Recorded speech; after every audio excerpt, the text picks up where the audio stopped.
morning, students. I am Seema Thakur, your physical education teacher. So today we will discuss our first unit, that is changing traits in physical education. इस unit में हम discuss करेंगे कि अगर आपके पास physical education as a subject, main subject और as a optional subject आप लेते हैं तो कौन कौन से कोर्सेज अवेलेबल हैं और उन कोर्सेज को जब आप करते हैं तो कौन कौन से एरिया में जॉब अपॉर्चुनिटीज आपको मिलती हैं। तो इस तरह के कोर्सेज हैं जो वो आप अपने एरिया ऑफ इंटरेस्ट से कर सकते हैं। जैसे आप फिजियोथेरेपिस्ट बन सकते हैं, डाइटिशियन बन सकते हैं, योगा एक्सपर्ट बन सकते हैं, जिम इंस्ट्रक्टर बन सकते हैं, टीचिंग में जा सकते हैं। तो डिफरेंट इन सब चीज़ों के लिए डिफरेंट कोर्सेज करने पड़ते हैं। सो आज का जो हमारा टॉपिक है, आज का जो हमारा ये चैप्टर है, ये इसी पर बेस्ड है। So let's start the topic. Good morning, students. Today we will do our first chapter, that is changing traits and career option in physical education. Introduction. Physical education is an integral part of total education process. Physical education has various aim and objective to understand. In ancient India, physical activity were the essential part of life. In ancient Greece, much stress was laid down on physical education. Great philosophers like Socrates, Aristotle and Plato were of opinion that physical training is a must for youth. Next is definition of physical education. According to Delbert, physical education is some of those experiences which come to the individual through movement. Next is physical education is some of changes in the individual caused by experience involving motor activities. According to Hafer, physical education is the way of education through physical activities which are selected and carried on regards to value in human growth, development and behavior. Other one is physical education is an integral part of total education process and has its aim the development of physically, mentally, emotionally and socially fit citizen through the medium of physical activity which have been selected with a view of realizing these outcomes. Here we have some aim and objective of physical education. Aim of physical education is overall development of individual, and there are some objective like neuromuscular coordination, development of health, social development, emotional development, mental development and physical development. First of all, we will discuss physical development. For most objective and related with physical development of organ systems such as circulatory system, nervous system, muscular system and digestive system. During physical activities, the body demands more and more from various systems and organs, which in turn to have function optimum to cope up with stress of activity. In fact, it is the all-over development of our organic systems such as circulatory system, nervous system, respiratory system, digestive system, etc. Physical fitness require intake of good food and proper amount of rest and sleep. But beyond these things, exercise of the body is also very essential. It means proper health should be there, good teeth, hearing, eyesight, mental and physical ability to handle the body well and the capacity to work hard over a longer period of time without decreasing the efficiency. Second objective is mental development. Physical activity require alertness of mind, deep concentration and calculated movement. It include rule and regulation, technique of game, anatomical and physiological study, health and disease. Participation teach to draw conclusion, to face new situation and to take decision independently. Physical education में physically fit होने के साथ साथ person जो है वो mentally strong भी हो जाता है। जब भी कोई स्पोर्ट्स पर्सन ग्राउंड में जाता है तो सिचुएशंस डिफरेंट होती है, मैच की सिचुएशन कुछ डिफरेंट होती है।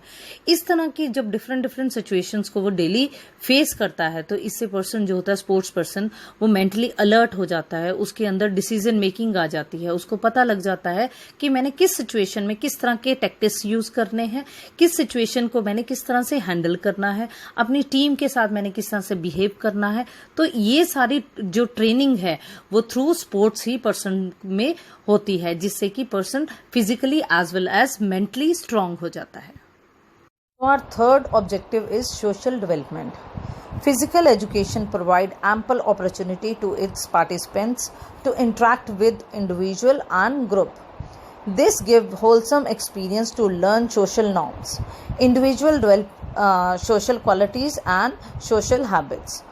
Value of competition and cooperation are also inculcated. No individual can live alone in the society. Individual is the part of society and he needs to follow the rule and regulation and law of society. Physical education provide lot of opportunity for social development. During games and sports, an individual has to deal with players of his own team and opposite team also.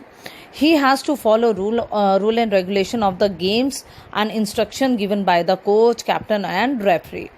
Thus, physical education develop quality of cooperation, togetherness, tolerance, leadership and self-control and self-discipline also.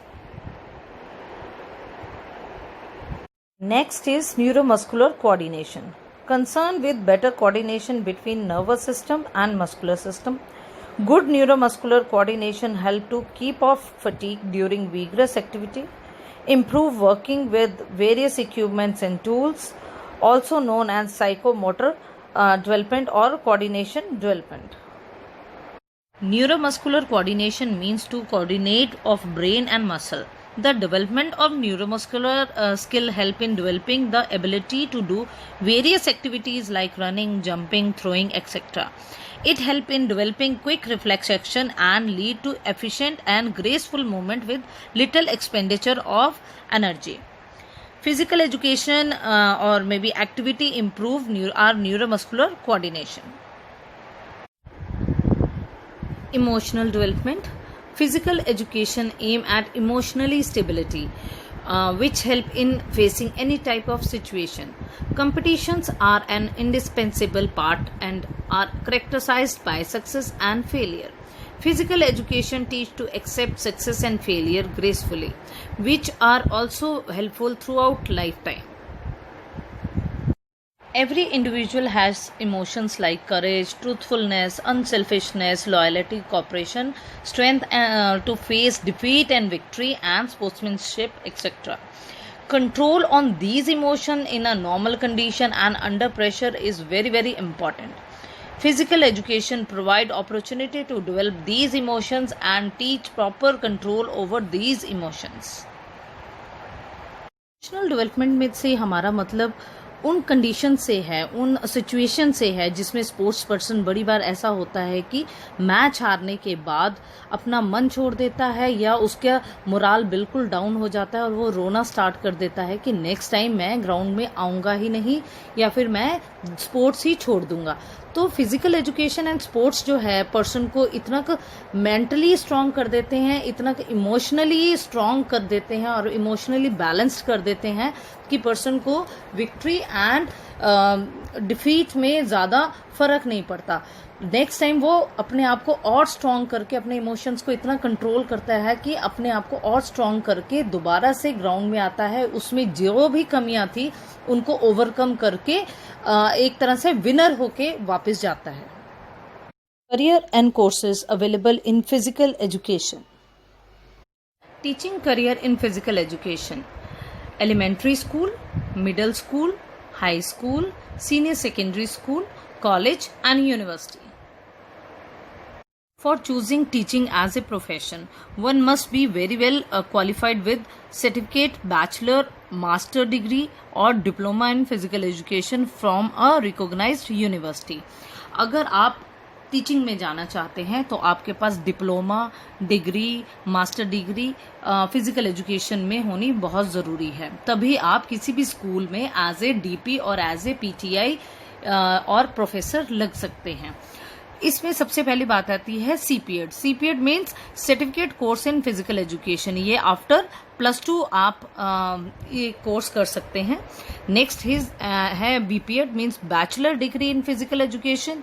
ये भी अगर आपके पास +1 +2 में physical education है तो आप 2 year +2 के बाद ये कोर्स कर सकते हैं। नेक्स्ट है MPEd. MPEd means master degree in physical education.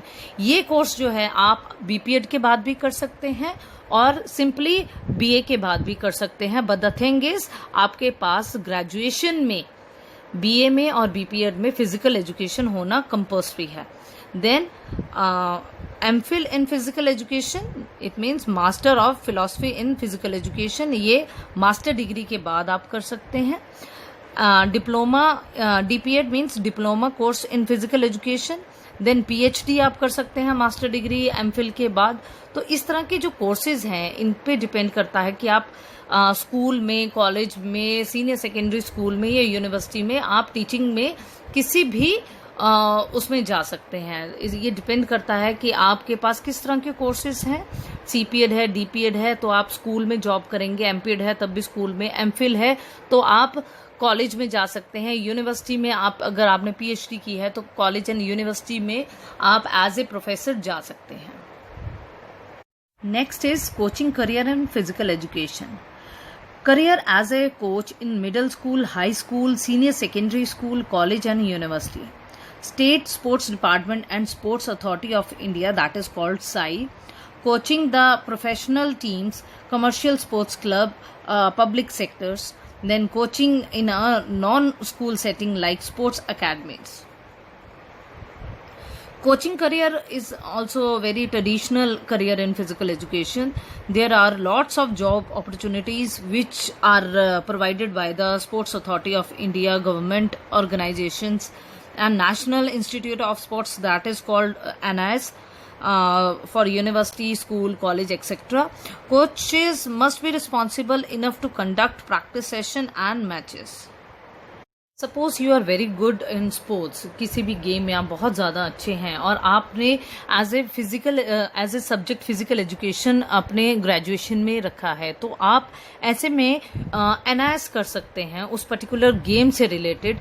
जब आप एनआईएस करेंगे तो आप as a coach, professional coach भी लग सकते हैं और आप अपनी पर्सनल अकेडमी भी रन कर सकते हैं। जैसे कि स्कूल्स में काफ़ी बार जो कोचेज होते हैं, प्राइवेट कोचेज भी हायर किए जाते हैं और इसके अलावा साई जो है और स्पोर्ट्स अथॉरिटी ऑफ इंडिया जिसे हम कहते हैं, गवर्नमेंट ऑर्गेनाइजेशन है ये, तो आप गवर्नमेंट के साइड से भी कोच लग सकते हैं और अपना पर्सनल अकेडमी भी स्टार्ट कर सकते हैं।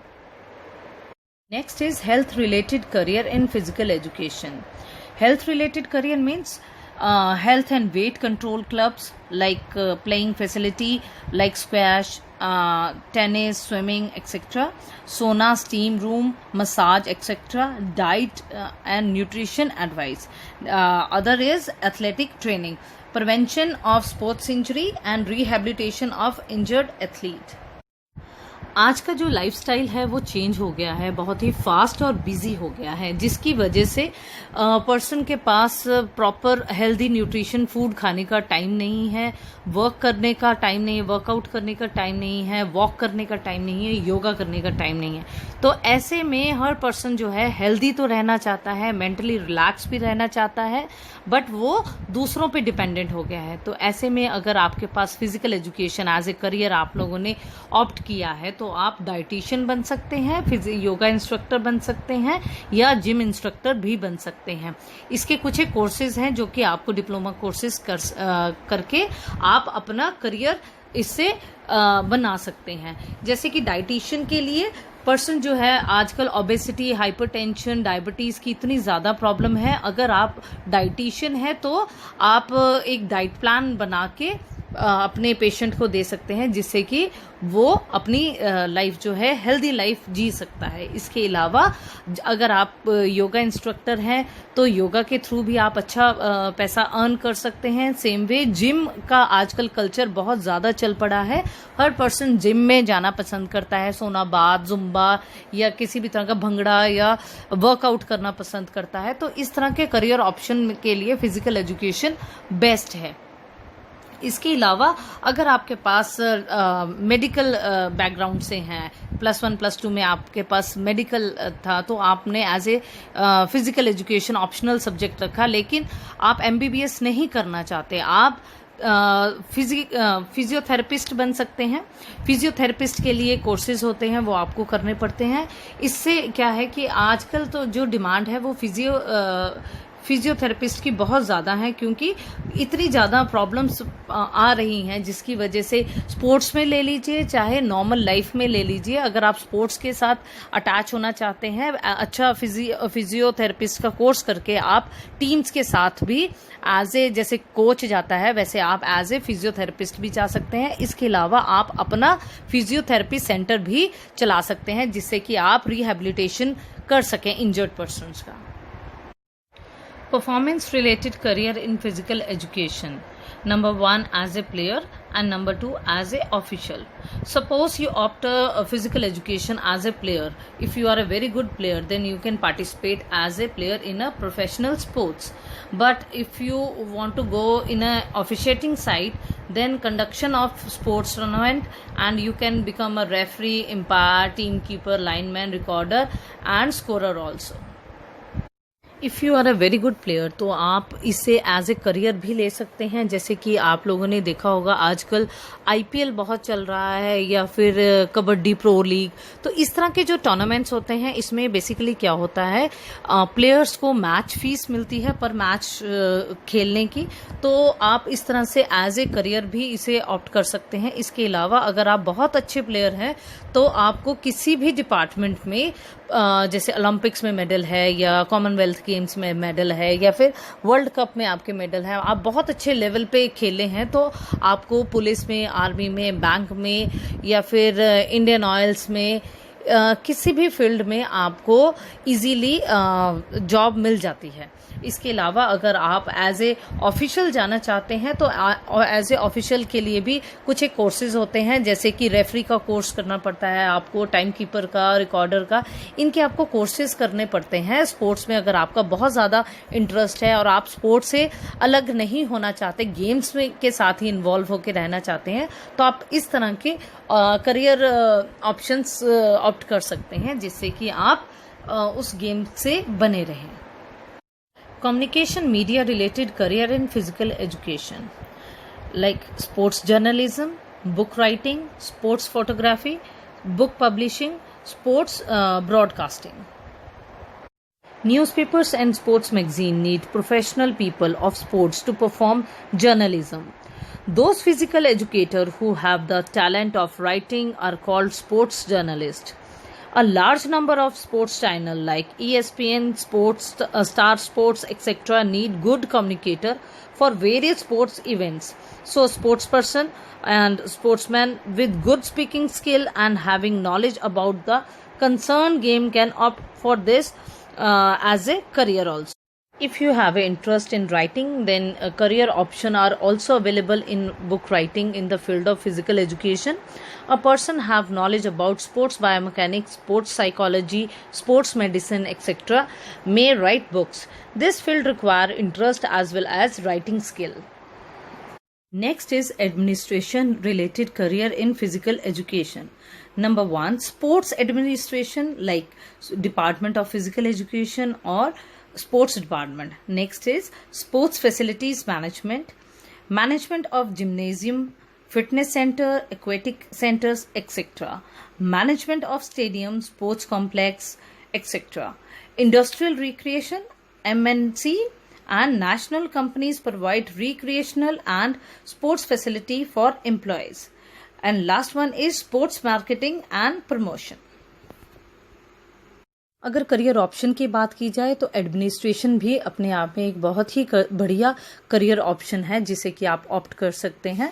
इसमें ये जैसे ग्रेजुएशन के बाद अगर आप फिजिकल एजुकेशन है आपके पास और आप इसी में आगे डिप्लोमा कर लें, मास्टर डिग्री कर लें, तो आप किसी भी स्पोर्ट्स डिपार्टमेंट में एज ए डायरेक्टर लग सकते हैं। इसके अलावा आप जिम्नेजियम में या या फिर जितने भी सेंटर्स होते हैं उनके मैनेजमेंट में जा सकते हैं। इसके अलावा स्पोर्ट्स मार्केट बहुत ज़्यादा है तो उसकी मार्केटिंग के लिए आप जा सकते हैं। अगर आपको अच्छी नॉलेज है इक्विपमेंट्स की तो वहाँ पर भी आपका करियर ऑप्शन ये एज ए एडमिनिस्ट्रेशन आपका बहुत अच्छा हो सकता है। इसके अलावा आप इस तरह की कंपनीज को ज्वाइन कर सकते हैं जो कि एम्प्लॉयज़ को अपने एम्प्लॉयज़ को रिक्रिएशनल फैसिलिटीज़ प्रोवाइड करती है। तो इस तरह के मैनेजमेंट कमेटी में भी आप जा सकते हैं।